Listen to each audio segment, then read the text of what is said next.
Coffin Road presents One Summer Night by Ambrose Bierce. Narrated by Ryan Marshall.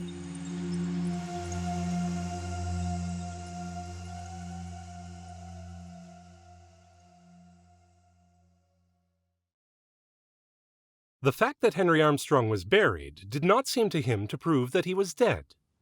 He had always been a hard man to convince. That he really was buried, the testimony of his senses compelled him to admit. His posture, flat upon his back, with his hands crossed upon his stomach and tied with something that he easily broke without profitably altering the situation, the strict confinement of his entire person, the black darkness and profound silence made a body of evidence impossible to controvert, and he accepted it without cavil. But dead? No. He was only very, very ill. He had, withal, the invalid's apathy, and did not greatly concern himself about the uncommon fate that had been allotted to him. No philosopher was he, just a plain, commonplace person, gifted, for the time being, with a pathological indifference. The organ that he feared consequences with was torpid.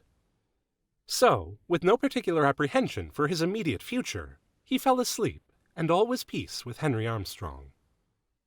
But something was going on overhead.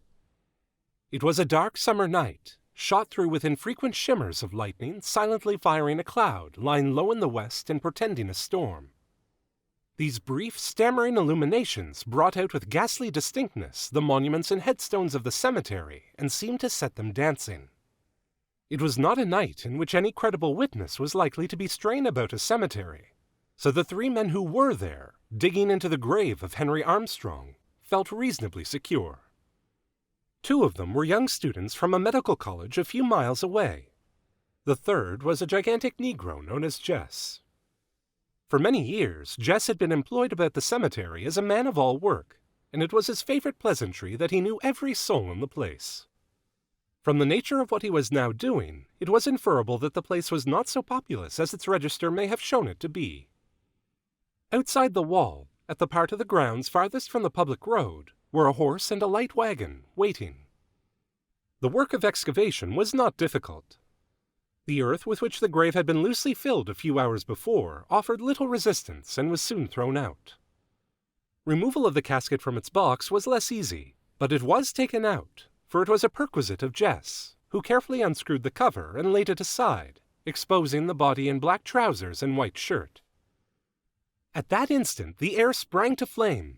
A cracking shock of thunder shook the stunned world, and Henry Armstrong tranquilly sat up. With inarticulate cries, the men fled in terror, each in a different direction.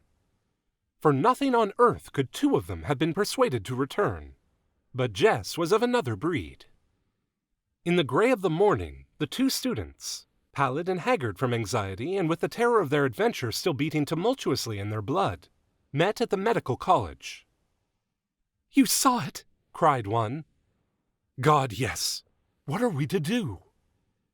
They went around to the rear of the building, where they saw a horse attached to a light wagon hitched to a gatepost near the door of the dissecting room. Mechanically, they entered the room. On a bench in the obscurity sat the Negro, Jess. He rose, grinning, all eyes and teeth. "I'm waiting for my pay," he said. Stretched naked on a long table lay the body of Henry Armstrong, the head defiled with blood and clay from a blow with a spade.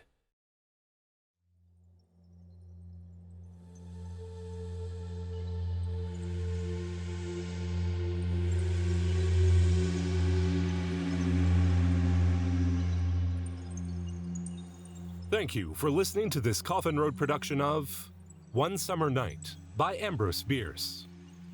Narrated and produced by Ryan Marshall. Theme music composed by Andrei Sitkov. For more horror and weird fiction audiobooks, please visit coffinroad.bandcamp.com. Recorded and published in Canada.